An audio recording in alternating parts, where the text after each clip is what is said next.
Good morning kelas 12 IPA. Jadi pada pertemuan kita hari ini, Miss langsung aja untuk masuk ke topik pembahasannya ya. Karena kan tadi kita udah masuk untuk perkenalan, dan sekarang kita langsung lanjut aja untuk topiknya, yaitu judulnya adalah pertumbuhan dan perkembangan pada tumbuhan.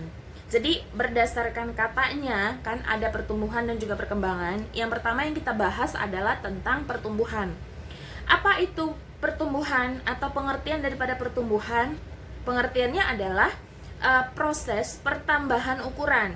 Size-nya itu berubah. Nah, untuk ukurannya bisa berupa volume ataupun massa. Massa itu bisa berat atau kemudian tinggi atau juga bisa berupa panjang. Nah, sifat daripada pertumbuhan ini dia tidak dapat balik ke bentuk awalnya atau disebut juga dia sebagai irreversible.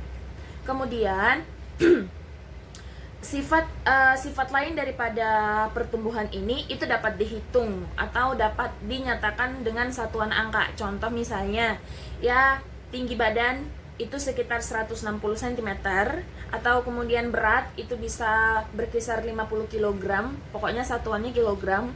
Terus kalau panjang juga berapa panjangnya gitu kan. Nah misalnya ada 50 meter gitu. Nah jadi untuk pertumbuhan sendiri bisa dibuat ada satuan bilangannya. Lalu kemudian yang kedua, apa itu perkembangan? Sekarang kita lanjut ke perkembangan ya. So, perkembangan itu adalah proses menuju kedewasaan atau proses kedua daripada pertumbuhan tadi. Kalau pertumbuhan dia fokusnya untuk ke berat, dalam artian itu satuan bilangan, tapi kalau untuk perkembangan ini sendiri itu beda. Tidak bisa kita buat dia dalam bentuk satuan bilangan, justru sebaliknya yaitu dalam bentuk deskripsi. Nah, sifat daripada perkembangan ini bagaimana? Sifatnya adalah dapat balik ke bentuk awalnya atau dapat balik ke sifat awalnya. Disebutlah dia sebagai reversible. Contoh daripada perkembangan ini ya, nenek-nenek atau manusia lanjut usia yang kalau dia itu sudah menua, maka nanti coba deh kamu perhatikan sifat mereka itu cenderung mirip kayak balik seperti anak-anak, ya kan? Ada sifat mereka, padahal mereka tuh sudah tua, tetapi cenderung ke anak-anak. Nah, itulah yang dikatakan sebagai perkembangan. Proses daripada pertumbuhan dan perkembangan ini sendiri pada tumbuhan itu terjadi melalui tiga proses. Yang pertama ada perkecambahan, yang kedua ada pertumbuhan. Maksud saya itu pertumbuhan primer, dan yang ketiga itu ada pertumbuhan sekunder. Jadi sebenarnya cuma ada dua ya, ada perkecambahan, dan yang kedua itu ada pertumbuhan. Dimana pertumbuhan ini dibagi menjadi dua, yaitu pertumbuhan primer dan pertumbuhan sekunder. Nah, kemudian bagaimana yang dimaksud dengan proses perkecambahan? Ya, jadi perkecambahan itu proses singkatnya, bisa kamu perhatikan seperti deskripsi yang ada di layar kaca kamu juga. Perkecambahan itu dimulai atau start awalnya itu adalah dengan masa dormansi. Dormansi itu pengertiannya sama seperti hibernasi pada hewan. Hibernasi itu kan masa tidur panjang, maka dormansi juga seperti itu, masa tidur panjang. Nah, tidur panjang maksudnya bagaimana? Contoh misalnya, kalau ketika kamu pernah pergi ke pasar atau ketika pernah melihat ada biji kacang apapun itu, ya kan?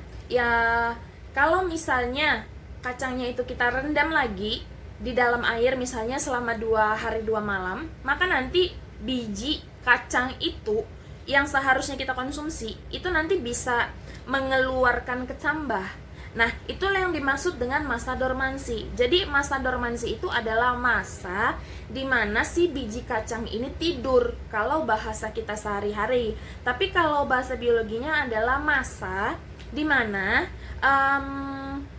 fase dormansi ini adalah tujuannya untuk melindungi bijinya, untuk melindungi embrio yang terdapat di kacang tadi.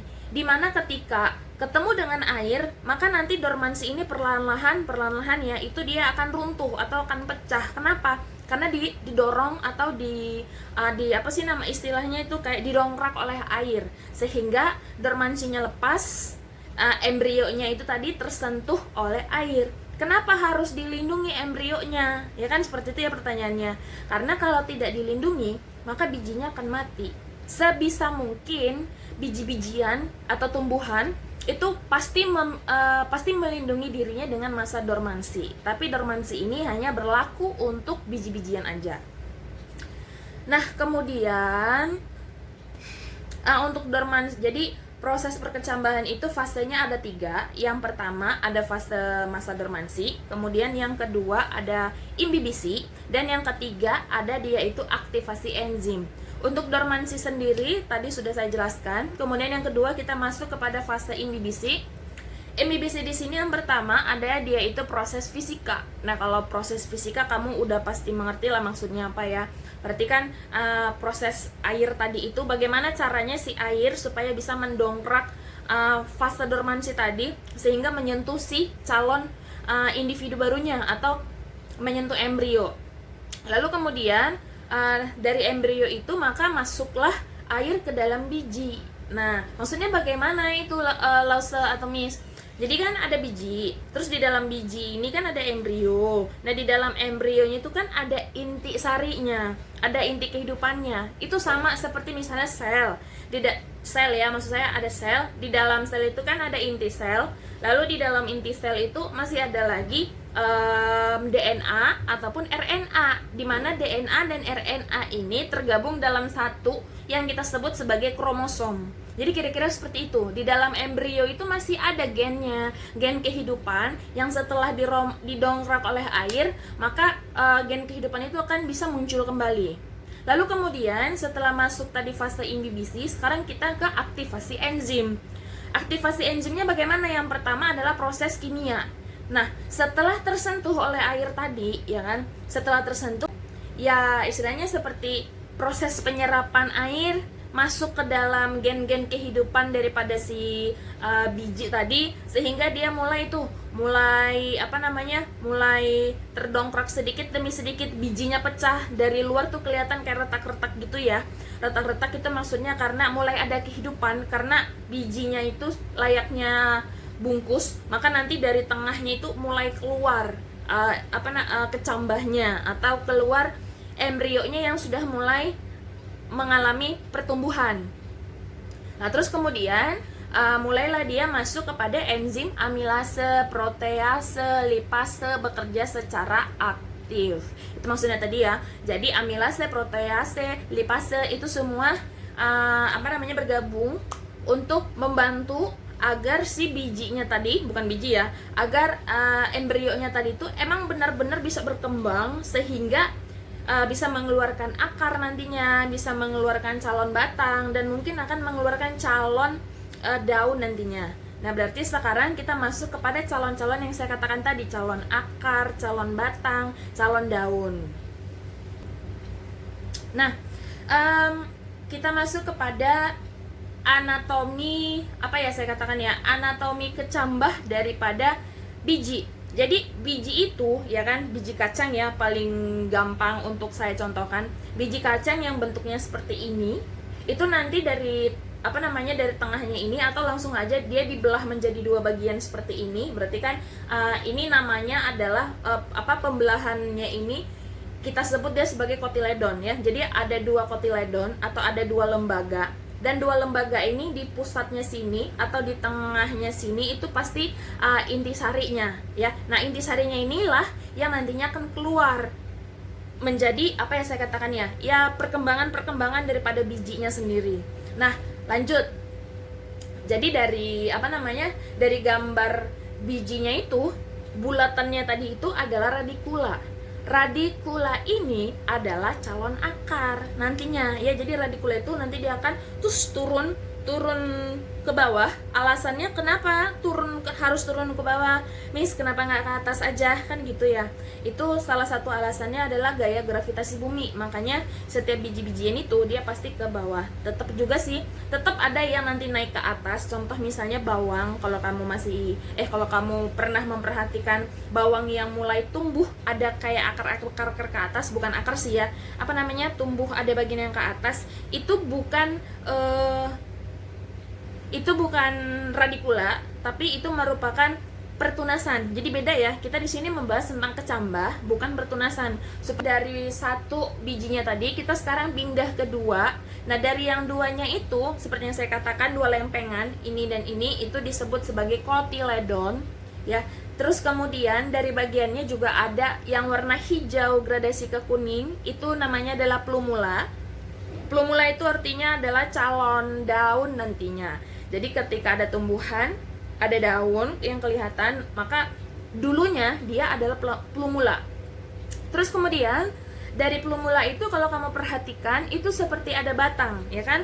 Nah, ada batang dan batangnya itu kayak berakhir di bagian tengah daripada kedua kotiledonnya. Nah, jadi batangnya itu misalnya jari saya sendiri, kira-kira di sini dia batangnya, terus di sini plumulanya tadi, maka bisa kita bagi menjadi dua ruas. Ruas pertama, ruas kedua. Ruas pertama yang atas itu adalah epikotil. Ruas yang kedua adalah hipokotil. Nah, untuk epikotil dan hipokotil sendiri nanti akan kita bahas lebih lanjut lagi, gitu ya.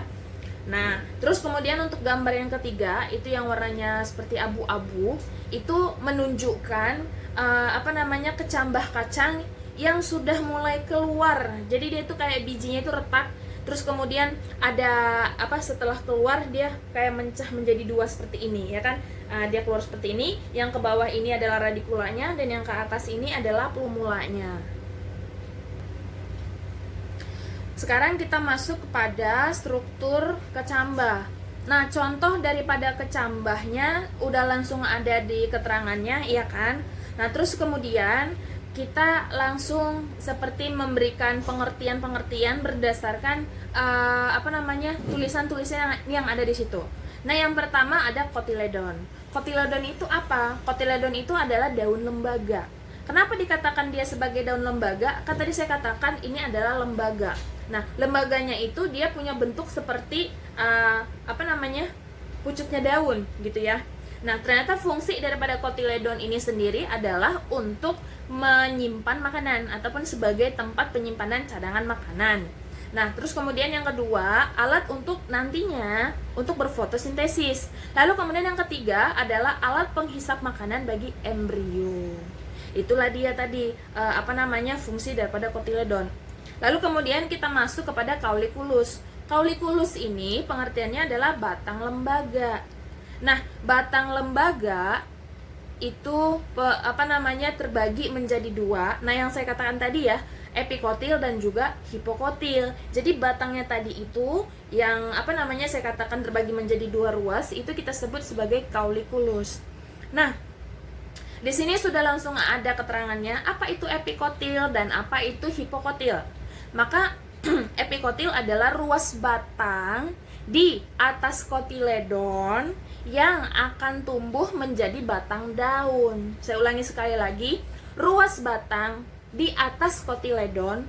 Tadi kan ada dua, tadi kan ada satu kaulikulusnya, yang ini kan epikotil nih. Nah, jadi ruas batangnya yang ini itu nanti akan keluar dari batas kotiledonnya sendiri, dan ini nanti akan tumbuh menjadi batang yang sesungguhnya seperti itu ya, dan juga akan tumbuh menjadi daun yang sesungguhnya nantinya.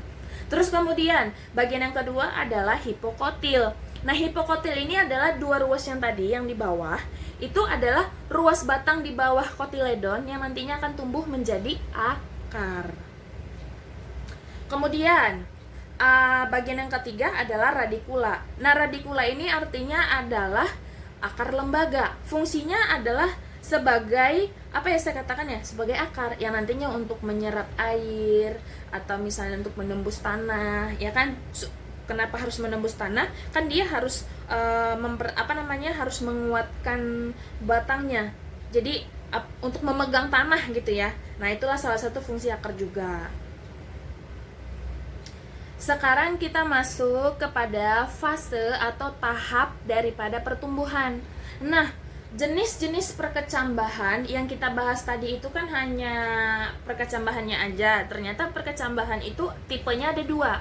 Nah, tipe yang pertama namanya adalah perkecambahan epigeal. Lalu kemudian perkecambahan yang kedua namanya adalah perkecambahan hipogeal.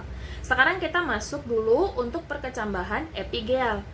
Perkecambahan epigeal itu bisa terjadi karena pembentangan ruas batang di bawah daun lembaga atau hipokotil sehingga mengakibatkan daun lembaga dan kotiledon itu terangkat ke atas tanah. Contoh misalnya perkecambahan pada kacang kedelai dan juga perkecambahan daripada kacang buncis. Jadi saya ulangi sekali lagi, itu ruasnya atau bagian hipokotil. Kan tadi kaulikulis itu ada dua, ada epikotil, ada hipokotil. Nah, untuk perkecambahan epigeal sendiri itu kayak silang gitu ya. Untuk perkecambahan epigeal, hipogealnya nanti yang terangkat ke atas, yang aturannya posisinya seperti ini jadi seperti ini. Paham ya maksud saya ya? Nah, jadi hipogeal itu dia nanti akan maksud saya hipokotil itu nanti akan naik ke atas sehingga mengakibatkan daun lembaga dan kotiledon itu terangkat ke atas. Itulah yang dimaksud dengan epigeal. Lalu kemudian yang kedua adalah perkecambahan hipogeal. Nah, untuk perkecambahan hipogeal itu bisa terjadi karena pembentangan ruas batang teratas ataupun epikotil. Nah, sekarang kita bahas epikotil. Jadi yang epikotilnya sehingga daun lembaga ikut tertarik ke atas tanah, tetapi kotiledonnya itu tetap di dalam tanah. Jadi kayak perbedaan antara epigeal dengan hipogeal itu terletak pada kotiledonnya. Apabila kotiledon tetap berada di dalam tanah, kita sebut dia sebagai perkecambahan hipogeal. Akan tetapi kalau kotiledonnya ikut terangkat ke atas, maka dia masuk ke dalam epigeal. Itu aja sih cara untuk mengingatnya ya. Contohnya adalah perkecambahan pada biji jagung. Sekarang kita masuk kepada pertumbuhan primer. Nah, pertumbuhan primer itu ada sedikit deskripsinya ya. Namanya aja pertumbuhan primer, berarti pertumbuhan pertama yang sangat urgent banget atau yang sangat worth it gitu ya. Jadi karakteristiknya itu yang pertama, pertumbuhan sebagai hasil proses pembelahan sel pada jaringan meristem. Ingat waktu kamu di kelas 11 dulu sudah dibahas tentang jaringan meristem dan jaringan dewasa. Jaringan meristem ini adalah jaringan yang akan selalu ataupun terus untuk membelah. Tujuannya adalah untuk regenerasi sel. Jadi pada pertumbuhan primer itu ditemukan banyak sekali jaringan meristem yang tujuannya adalah untuk membelah. Namanya aja pertumbuhan kan gitu ya. Terus kemudian yang kedua, pertumbuhan primer itu terdapat pada titik tumbuh akar dan batang. Ya benar, akar supaya akarnya terus menembus tanah, memanjang, dan batang supaya batangnya bisa terus ke atas. Terus kemudian yang ketiga, efek daripada pertumbuhan primer ini menyebabkan akar dan juga batang dia bertambah panjang. Nah kemudian tadi kan pada pertumbuhan primer itu yang dibahas intisarinya adalah dari akar dan juga batang. Dan sekarang di sini Miss ambil satu contohnya untuk akar. Jadi di akar ini berdasarkan gambar ya, akar itu bisa dibedakan menjadi 3 bagian penting. Maksudnya itu seperti zona-zonanya ya. Zona yang pertama adalah daerah pembelahan sel ataupun meristem. Kemudian yang kedua adalah daerah pemanjangan ataupun elongasi. Dan yang ketiga adalah daerah diferensiasi ataupun daerah pendewasaan. Nah, untuk daerah yang pertama yaitu pembelahan sel ataupun meristem itu terletak di paling ujung sel aktif membelah gitu ya. Apa ya saya katakan ya? Pokoknya akar, ujungnya akar itulah yang dinamakan sebagai daerah pembelahan sel. Lalu kemudian kita masuk ke tengahnya, di atas daripada meristem itu adalah daerah elongasi atau daerah pemanjangan. Nah, jadi daerah pemanjangan ini sendiri itu terletak di belakang daerah pembelahan. Ya, kalau di gambar sih kelihatannya kayak di atas, tapi sebenarnya itu kayak di belakang daripada daerah meristem tadi. Tujuannya apa? Ya biar kayak ketarik gitu batangnya atau biar kayak ketarik akarnya untuk memanjang lagi. Lalu kemudian daerah diferensiasi. Nah, daerah diferensiasi tadi seperti yang saya katakan adalah daerah yang fungsinya itu sebagai perkembangan pendewasaan. Jadi sel diferensiasi ini sehingga memiliki struktur dan fungsi-fungsi yang khusus. Saya kasih contoh di akar. Namanya aja akar, tapi di ujung akar itu ada nanti yang bentuknya bulat, itu kayak helm ya. Nah, fungsi daripada di ujungnya itu yang bentuknya kayak helm adalah untuk melindungi akarnya tadi ya. Akar itu sebenarnya dia lurus aja gitu, tapi ternyata dia ada helm di sininya. Jadi fungsi helmnya ini adalah untuk melindungi si akar ketika dia menembus tanah. Namanya aja tanah. Ketika kita aja kalau misalnya jatuh dari motor ya kan, baik itu di aspal atau misalnya di pasir, di tanah, kalau kita kegesek pasti nanti kulit kita akan luka. Itu sama halnya dengan tumbuhan. Maka tumbuhan juga perlu pelindung. Jadi pelindungnya ini dinamakanlah dia dengan kaliptra. Nah, itu contoh daripada punya struktur khusus dan juga fungsi yang khusus. Kemudian kita masuk ke bagian yang ketiga, yaitu pertumbuhan sekunder. Pertumbuhan sekunder ini bisa berlangsung kalau pertumbuhan primer sudah selesai untuk dilaksanakan. Lalu pertumbuhan sekunder ini adalah sebagai hasil aktivitas daripada jaringan meristem sekunder berupa kambium dan juga kambium gabus. Itu beda ya, kambium dengan kambium gabus. Kambium dengan kambium gabus itu berbeda. Nah, contohnya kalau kambium itu kan sebagai lingkaran tahun ya, ataupun cincin daripada tumbuhan. Dan satu lagi adalah untuk membuat tumbuhan itu dia keras, berkayu. Sementara kalau kambium gabus itu fungsinya ya, salah satunya adalah untuk apabila ada jaringan nantinya yang rusak, maka kambium gabus nanti yang fungsinya itu untuk menutupi jaringan-jaringan yang rusak tadi. Kemudian efek daripada pertumbuhan sekunder adalah menyebabkan bertambah besarnya diameter batang. Itu benar. Kemudian yang ketiga, pertumbuhan kambium menyebabkan epidermis rusak sehingga membentuk kambium gabus. Nah, yang saya katakan tadi itu ya. Jadi kambium gabus itu punya nama lain adalah velogen. Nah, jadi untuk pertumbuhan sekunder juga sudah langsung ada gambarnya Lause buat ya. Jadi udah langsung ada itu kayak di atasnya pertumbuhan primer, di bawahnya pertumbuhan sekunder. Untuk pertumbuhan sekunder ini sendiri bisa kamu perhatikan itu mulai dari ada periderm, ada core cambium, ada cortex, ada primary phloem, kemudian ada secondary phloem, ada vascular cambium, ada pith, ada primary xilem, dan juga ada secondary xilem. Atau dengan kata lain tuh ada xilem pertama, xilem kedua, terus kemudian ada phloem pertama, phloem kedua. Namanya aja kan pertumbuhan sekunder gitu. Jadi dia tuh bukan menggandakan diri ya, tetapi benar-benar itu memultifungsikan bagian yang sebelumnya, sehingga ketika tumbuhan itu semakin dewasa, maka organisir daripada organ-organ tubuhnya itu lebih baik lagi daripada sebelumnya. Nah, jadi untuk pertumbuhan dan juga perkembangan saya sudahi sampai di sini dulu ya. Sengaja Lause potong menjadi 2 part karena satunya lagi kita akan membahas nanti tentang faktor-faktor yang mempengaruhi pertumbuhan dan perkembangan, serta nanti ada exercise-nya juga gitu ya. Nah, apa yang saya jelaskan dari tadi itu saya harapkan kamu catat dengan baik. Nah, usahakan catatnya itu detail sebaik mungkin ya, seakurat mungkin. Kenapa saya katakan seperti itu? Karena sama seperti kelas 11 dan kelas 10 saya katakan biologi itu tidak bisa hanya dengan membaca buku aja.